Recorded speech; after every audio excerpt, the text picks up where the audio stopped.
Welcome to English Story Hub. Learn English through fun stories. Improve vocabulary, listening, and speaking skills. Like, subscribe, and keep learning with us. Chapter 5. The Best of the Rest. Since the success of Tom Peters, many new management thinkers have tried to become gurus. There are gurus who compare business with sport. There are gurus who say that business should learn the lessons of religion, and of course, there are gurus who simply state the obvious. The truth is that the business world is now so competitive that companies are ready to pay huge amounts of money for almost any new ideas. As a result, it's sometimes hard to tell the difference between a real management guru and someone who just wants to get rich quickly. But as well as Taylor, Sloan, Drucker, and Peters, there are two other management thinkers who are certainly great modern gurus: Rosabeth Moss Kanter and Charles Handy. Rosabeth Moss Kanter is one of the very few women management gurus. She has spent her working life studying the problems of large companies and the ways they have to change to compete in the modern world. She believes that large companies today are in a kind of Olympic Games for business. She says that just like the Olympics, business is now an international competition. And just like the Olympics, modern business tests the skill and strength of people who work on their own and people who work in teams. But of course, the big difference between business and the real Olympics is the kind of games that are played. According to Kanter, companies now find that they are playing games like the one in the children's story Alice in Wonderland. In the Alice in Wonderland game, the equipment is always different from one moment to the next. In modern business, she says, it's exactly the same situation. In Alice in Wonderland, the rules of the game are always changing. In modern business, it's the same thing again. Nobody knows what will happen next. And in Alice in Wonderland, the game is often interrupted by a mad queen who shouts, "Off with his head," for no good reason. So what's the comparison here? Well, most business people would probably agree that their plans are too often destroyed by strange people for no good reason at all. So how can companies succeed in this kind of game? Kanter says that they need to have the size and strength of the old big businesses. But they also need to be as quick and inventive as a modern small business. Kanter says that if big businesses want to continue to be successful, then they must learn to dance. Charles Handy is an Irishman who shares Rosabeth Moss Kanter's interest in the idea of change. Handy had a successful working life with the oil company, Shell, before he became a management writer and a teacher at business schools. But Handy has also always been interested in religion. His father was a religious leader in Ireland, and at one time he too thought of joining the church. Perhaps as a result, his thinking always has a strong sense of right and wrong. Handy believes that we are living in a time of huge change. In one of his books, he compares our situation to the situation of the people who lived in South America around 500 years ago. He tells a story about a South American person who once looked out to sea and saw a large sailing ship. This person had never seen a sailing ship like this before. So he decided that it couldn't exist. There's nothing to worry about, he told himself.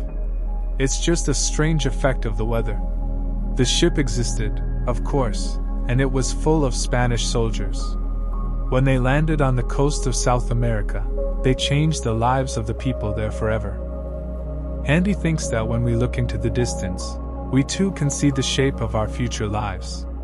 But just like the South American in his story, we choose to put those thoughts out of our mind. He thinks that this is a big mistake. He says we should be worried about the things that we can see in the distance. We should be worried because the things in the distance are frightening.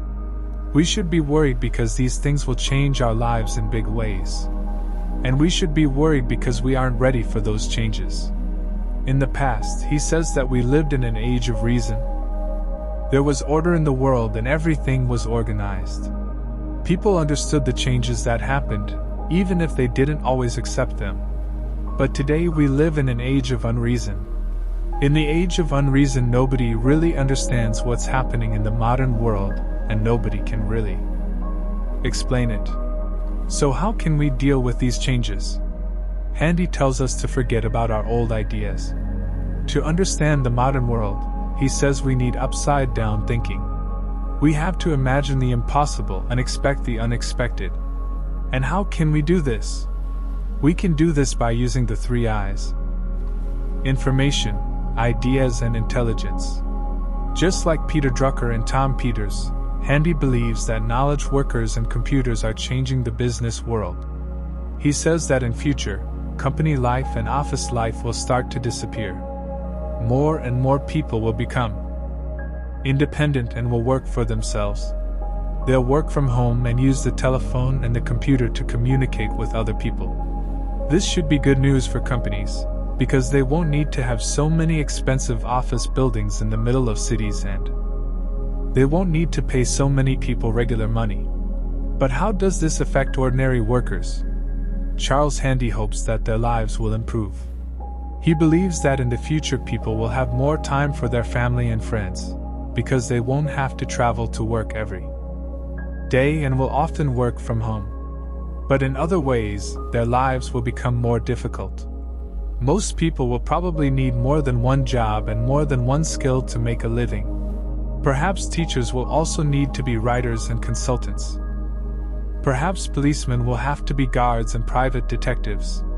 But when the world is turned upside down, who knows what will happen? The thinking of management gurus has come a long way since the time of Frederick Taylor and scientific management. For Taylor, management was certainly not about crazy people or company Olympics or upside-down thinking. But although management gurus have produced all sorts of very different ideas, in the end, how useful are they for real businessmen and businesswomen? Many people have criticized the management gurus.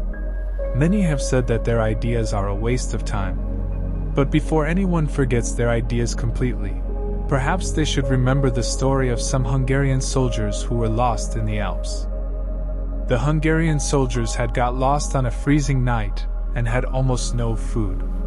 Their situation was very serious, and they didn't know what to do. Then, one of the soldiers reached into his pocket and took out a map. The soldiers studied the map for a long time and discussed the best route. After a long and difficult walk, they were able to come down from the mountains, and they found a village with some food and a roof for the night. The interesting thing about the story is that the soldiers' map was a map of a completely different area of the Alps. It had given them no useful information at all. But that map had been enough to make them think and to make them talk about their problem. And that's what saved their lives.